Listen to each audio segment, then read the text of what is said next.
Genau, herzlich willkommen zum zweiten Teil. Welcome to the second Friede part, zwischen Israel und der peace arabischen between Welt. Israel and the Ein Bund, Arab den world, Gott schon lang a angekündigt covenant foretold by God a long time hat. ago. Diese Frage beschäftigt Menschen schon seit sehr langer Zeit und viele wünschen sich, dass es im Nahen Osten eine For a Lösung long für den time, Konflikt zwischen Israel many und Palästina gibt. have been occupied with this issue and wish Tatsächlich hat that Gott there would be a in der Bibel solution in schon the Middle bestimmt, East dass Israel to the wieder eine conflict Nation between werden Israel wird and the und Palestinians. dass es für In einen fact, God Friedensvertrag already geben described in wird. the Bible that Israel would become a nation Und again zwar and hat er that there das would be a gemacht peace im covenant. Buch des Propheten Daniel. And he In did Kapitel this 9 in the book geht es of the das prophet of Volk der Daniel Juden. in chapter Und 9, dort zeigt Daniel, was in bis which zu it dem is Ende about the vom Jewish Zeitalter nation. mit dem Volk der God Juden showed passiert. Daniel what will happen to the nation of Israel In until Vers the end of this 24 age.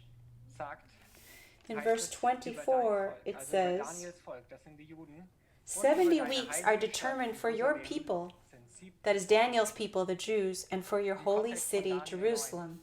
In the bedeutet context eine of Daniel Woche 9, ein Zeitraum 1 von week 7 is a Jahren. period of 7 Das years. heißt, That dass means wir es umrechnen müssen, wenn wir uns den ersten Abschnitt anschauen, der if we danach look at the beschrieben first wird, section described after this verse, we find 69 weeks, which is recalculated to be 483 years of the history of the people von dem Befehl, of Israel. dass Jerusalem nach der And it Zerstörung begins from the wieder command to aufgebaut wird, rebuild bis Jerusalem hin after it was dazu, dass destroyed, der Erlöser until the Jesus coming Christus of the Redeemer, which Sie is haben ihn Jesus verworfen, aber Christ. dennoch war They es rejected him, ein sehr wichtiges but it was Ereignis für die still a Juden. very important event for the Jews. Nun sehen wir, dass da noch eine Now we Jahrwoche can fehlt. see that 1 week is still missing. Genauer gesagt liegt zwischen To be den more 69 precise, Wochen between the 69th week and the 70th week is a time period which is called the New Covenant, in which we live today. kann jeder Mensch, selbst wenn nicht And in this time, ein jüdischer Abstammung ist, everyone, even if he's not a descendant of the Jews, can belong to the people of God by faith, as we've just seen. If we believe in Jesus Christ and believe that he died for us, we will receive the forgiveness of sins and a new life with him. And this is the time that we're living in today, but this time will end, die 70. and the Jahrwoche 70th hat damit zu week tun. has to do with Jetzt this. ist die Frage, wann beginnt denn diese Now the 70. question is, Jahrwoche? when Gibt es will ein the Datum? 70th week? Is Die there a Bibel hat kein date? Datum genannt, The Bible did not sondern mention sie a hat ein date, Ereignis als but Startdatum festgelegt. used an event as the Wir start lesen im letzten of this Vers aus dem week. Kapitel. In the Da heißt last es, verse of this chapter, wird it einen says, Bund mit vielen "And with schließen. strength Eine he Woche shall lang. confirm a covenant with many for 1 week." That's the 70th week. But in the middle of the week, he shall bring an end to sacrifice and offering. The start of the last week, which is 7 years, is not a predetermined date, but an event. And it is a covenant. Once the covenant is made, there will be 7 years until Jesus Christ comes for the second time. Now, we would like to see what this covenant is and when will it be? When will it happen? The verse shows important aspects that this covenant has, and we want to look at 3 central points. It says about the covenant that it will be made with strength, and also it will be made with many, and it has something to do with sacrifice and offerings. We'll go into this in more detail later. The period of time for the length of the covenant is also mentioned. It says 1 week, so 7 years.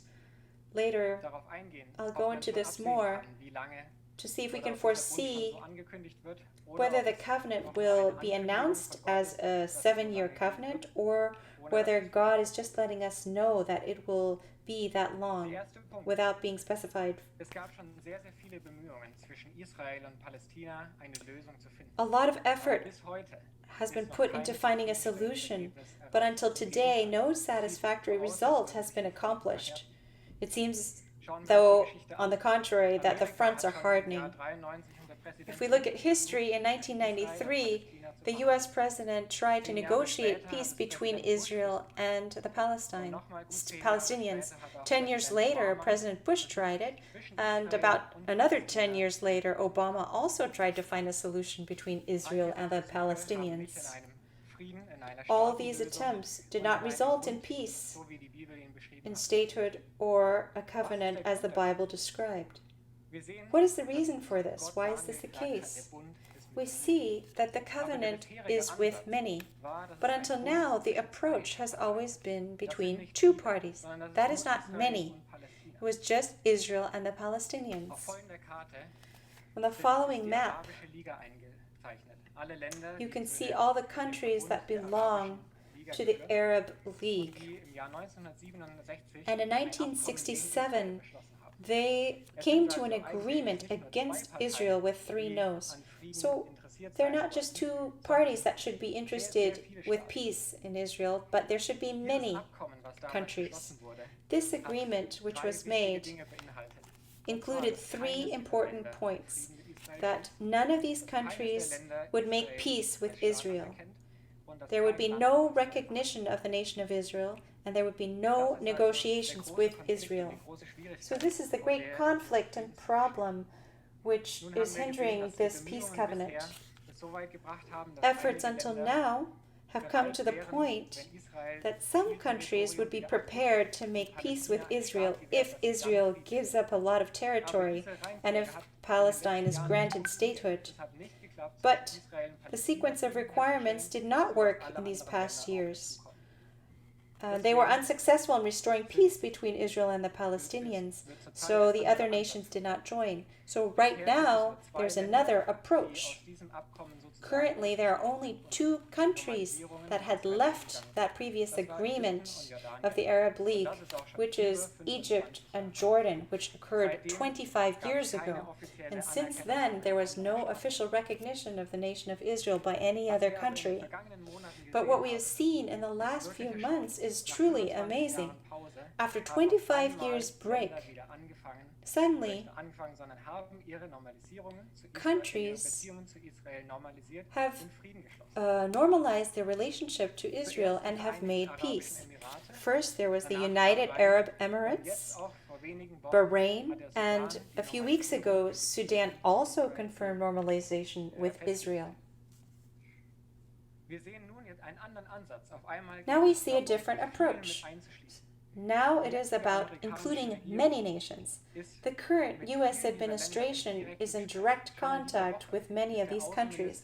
Already in this week, the Secretary of State went to Saudi Arabia, Qatar, and other countries to negotiate peace. The nations that are in color here on the map are in direct talks with the nation of Israel to make peace. After we have seen that this covenant is now taking the approach to include many, we look at the other 2 aspects. In this verse, it says that the covenant will be made with strength. There have been many negotiations and discussions up until now, but we have seen the results just now.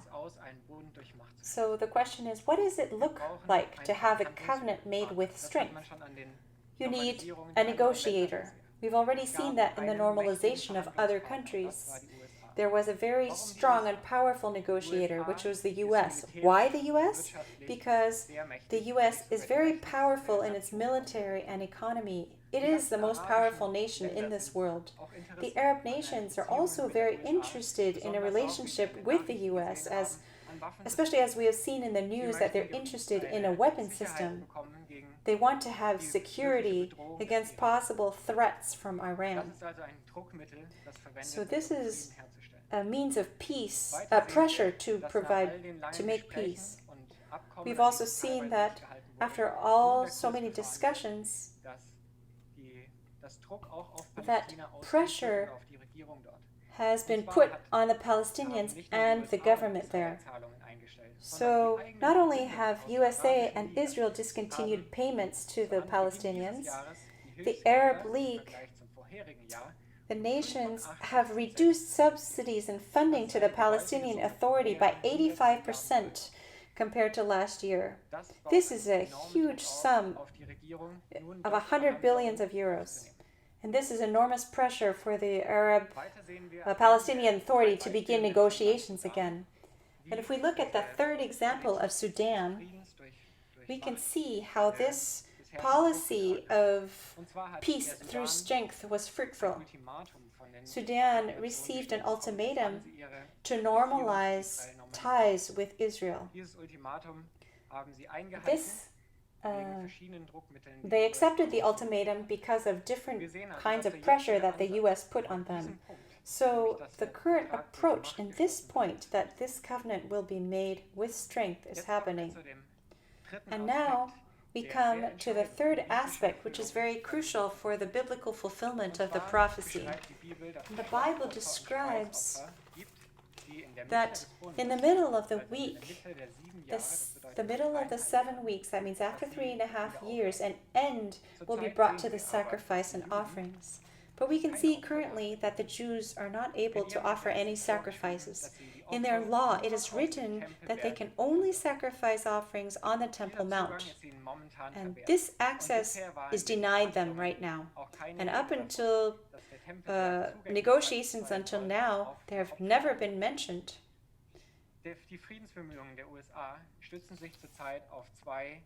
The U.S. efforts for peace is supported by 2 documents. The first is the Peace to Prosperity, and the second is the Abraham Accords. Peace to prosperity is the economic and political basis, which deals with financial issues to support the Palestinians. It is a comprehensive plan for the Palestinians. The political issues is also addressed, where the boundaries should be drawn and statehood solutions should be. The second one is the Abraham Accords, which I'll go later. In Peace to Prosperity, it not only addresses the economic and political issues, but also the religious issues, which is important for the fulfillment of the prophecy. And it says here, Jerusalem's holy sites should remain open and available for peaceful worshippers and tourists of all faiths. People of every faith should be permitted to pray on the Temple Mount in a manner that is fully respectful to their religion, taking into account the times of each religion's prayers and holidays, as well as other religious factors. In summary, the Temple Mount should not be exclusively for one religion, but for all faiths. All faiths should have access to worship God as their religion prescribes. And that means that the Jews also can offer their sacrifices. This Peace to Prosperity plan was not just decided by the U.S., but was in cooperation with many Arab countries. So it is an approach that all the allies of Palestine support. And we also see this in the Abraham Accords. This agreement speaks of the freedom of religion and peace between the 3 Abrahamic religions. All these religions have something to do with Abraham. Abraham is the father of the Jews, he's the father of the Arabs, and for the Christians, he's also the father of faiths. So now, these 3 different religions want to make peace. The first was to join this accord was the United Arab Emirates, Bahrain, and Israel. Based on this, peace is trying to be restored, and there's also included the important aspects of sacrifice and offerings. So if we ask ourselves, when is this last 7 years going to begin and the 3.5 good years? It will begin when the covenant is made and the sacrifices begin. So now we are living in the time before the 3.5 years of peace and security. When can the Jews start? The Jews don't have to make lengthy preparation to build a temple on the Temple Mount and to offer sacrifices. But we see in the scripture that it only requires an altar to begin sacrifices, which you can read in the book of Ezra. And the Jews have already built this altar, and it's ready to be put on the Temple Mount.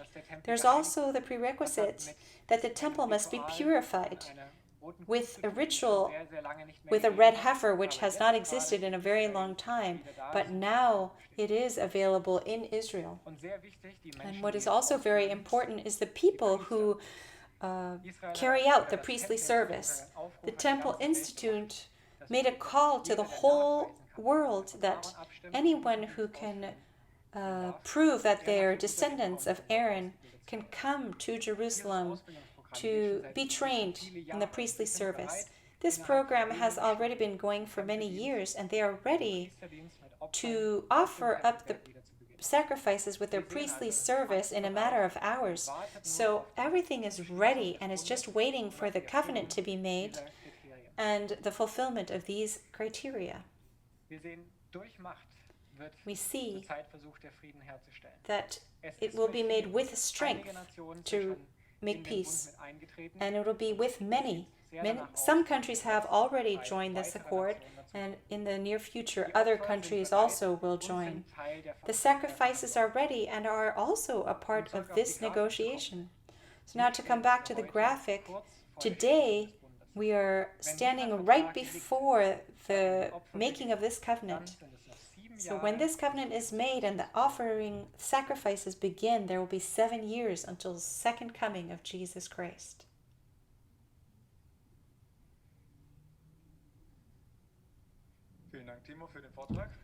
Thank you, Timo, for the presentation.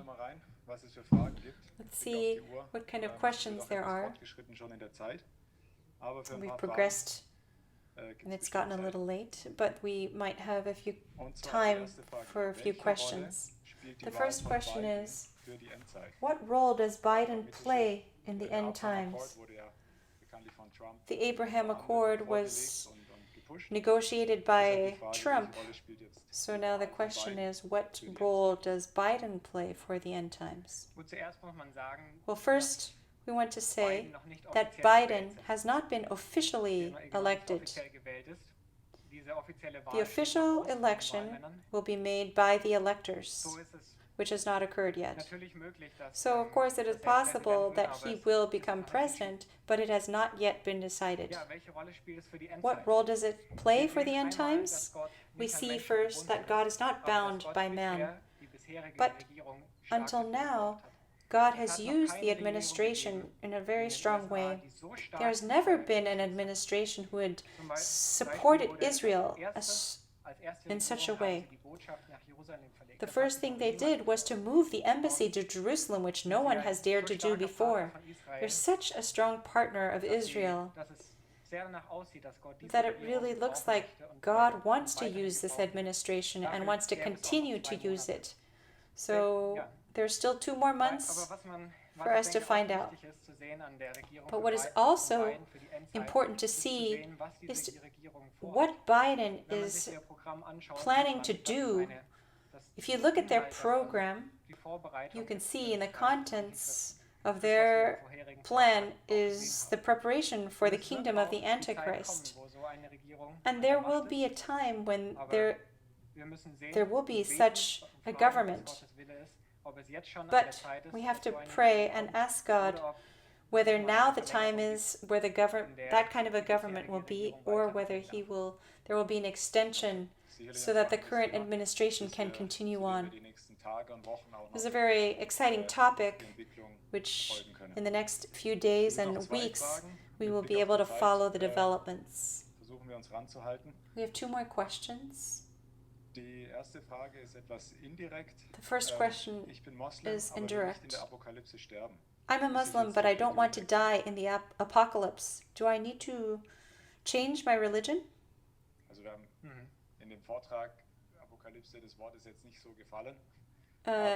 In the presentation, we didn't use apocalypse in that way. But the question is, what is the way in this time? First, I want to say that I don't belong to any religion, but that I have a living faith in Jesus Christ. And no matter what religion we belong to, every man will be judged. At the very latest, when you die. That means it is appointed for every man to die once, and then the judgment. And as you said properly, the question should be, where should I be that I will escape this judgment?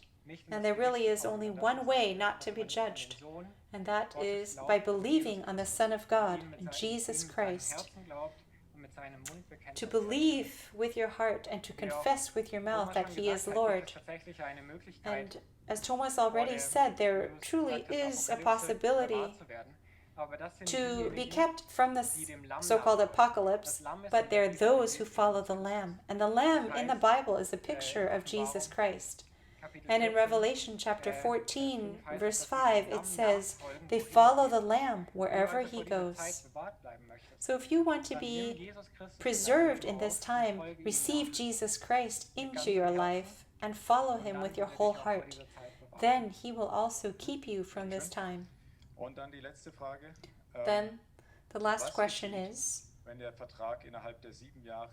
what is going to happen if this peace treaty is broken in the 7 years? Will there be a reset and will we have to wait an additional 7 years? If this is truly the covenant that the Bible foretold, and it is the fulfillment of it, then it will not be broken. We just see that in the middle of the week, there will be an end to sacrifice and offerings. That means a part of this treaty will be broken, but the Bible already foretold this. But if it really is this covenant, then there will be peace and security for 3.5 years. And afterwards, the great day of God's wrath will begin. And then we'll see whether this is the covenant that God foretold. There's another sign that we are in the end times, which is the end of democracy. These things point to the fact that Jesus Christ will come back soon and that this will be the covenant. Thank you. I want to let you know that the presentations and the previous presentations which talk about this topic and the developments in the Middle East in more detail are on our homepage and in our YouTube channel.